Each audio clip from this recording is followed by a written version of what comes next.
Naganap na at nagaganap pa ang kinatatakutang pagbabagong klima sa buong daigdig.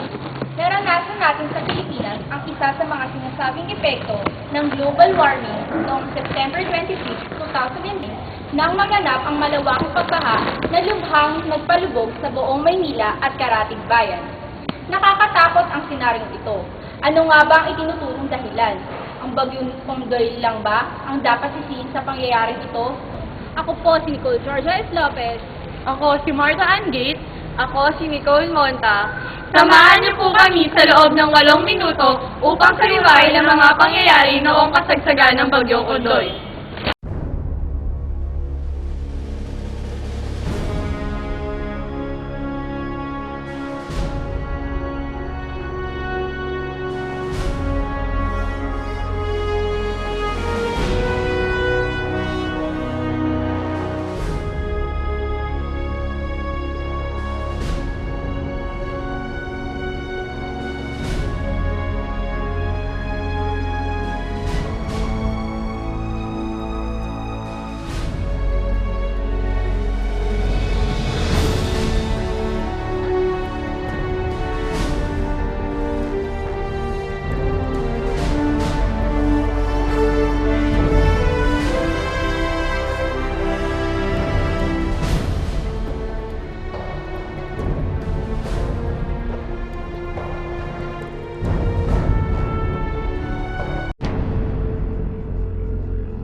Nakahanda ka na ba sa panibagong pagbaha?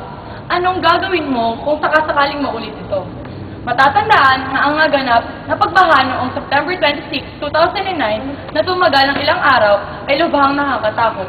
Sa itong bangungot, lalong-lalo na sa mga taong nakatira sa Marikina, Pasig at Cainta. Sa isang iglap, maraming mamamayan ang nawalan ng tirahan. Nakakabahalang isipin na ang nasabing pagbaha ay umabot sa bubong ng mga bahay ng nasabing lugar.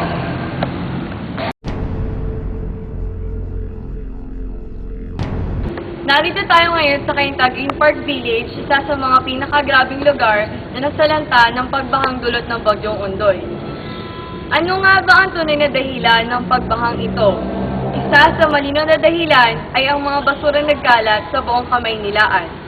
Sulyapan natin ang iba't ibang lugar kung saan nakatambak ang mga basura.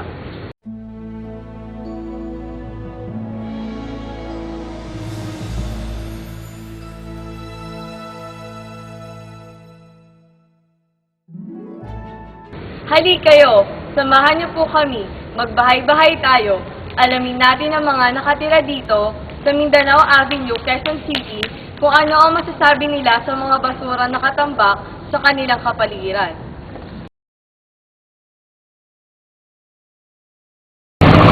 Basura kailangan isin, ilagay sa isang lalagyan, pagdating ng basurero. Madaling magkatapos sa mga bata, kailangan malinis.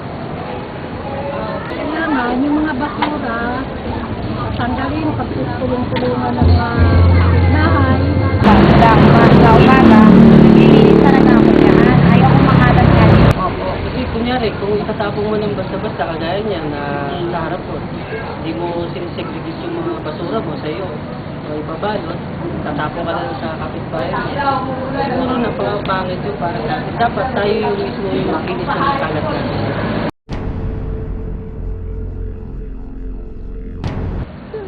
Bukod sa mga basura, ang isa pang itinuturong dahilan ng pagbabagong klima ay ang usok na ibinubuga ng mga sasakyan. Narito tayo ngayon sa Epifanio de los Santos Avenue o EDSA, isa sa pinakaabalang kalsada sa buong Maynila.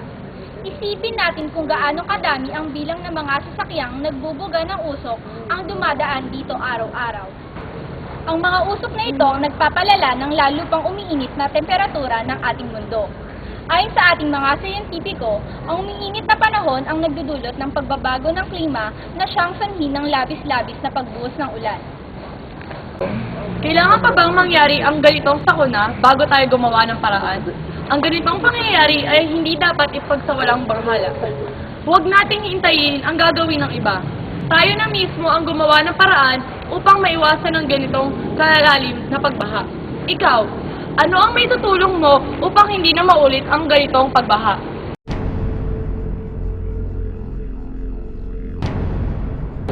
Iwasan ang pagkakalat ng mga basura sa mga estero. Tapos ilagay sa tamang lugar ang pagtatapon ng basura. Linisin ang paligid para habang wala pang di po umuulan, para hindi iagos ang mga basura dun sa mga estero. Dapat linisin yung mga kasi isa na rin sa mga nakakahara sa mga yung mga dumi, tapos yung mga punong kahoy, ganun. Dapat hindi natin pinuputol yan. Yung basura, ilagay sa isang lalagyan. Tapos, ibigay dun sa mga truck, huwag ihagis sa ilog. Tapon ng mga isang basura. Hindi pa kalat-kalat. Mga basura eh. Ano po gagawin natin sa basura? Ilagay sa maayos na lagayan kasi kung saan-saan na lang nagkalat yung basura, yung estero natin, yun ang unang nagbabara eh. Pagkalat. Siya proper education ng waste disposal. Mga inigalangin na yung mga tao ay hindi nila binigyan ng kahalagahan na ingatan yung kailangan yung mga puno, alagaan sila na nakakapagbigay ng tibay sa kalikasan. Sana magkaisa tayo ang kuwan ba? Tayo mamayan ba? Huwag na magtapo ng mga plastic para hindi maging bara ng ating mga kanal, sapa. Tinatawagan namin ng pansin ng mga kinaukulan, sana po magkaroon po tayo ng malasakit para sa inang kalikasan. Ang pangangalaga sa kapaligiran ay ating pahalagahan. Disiplina sa sarili ang kailangan. Dapat po tayong magkaisa sa iisang layunin na ang kalikasan ay pangalagaan para sa ating kinabukasan. Ilang buwan na lang at tag-ulan na naman. Kung hindi natin aayusin ang pagtatapon ng basura, babaha na naman ng higit pa sa ating naranasan. Hihintayin pa ba nating mangyari muli ito? Hahayaan ba nating maraming buhay ang masayang?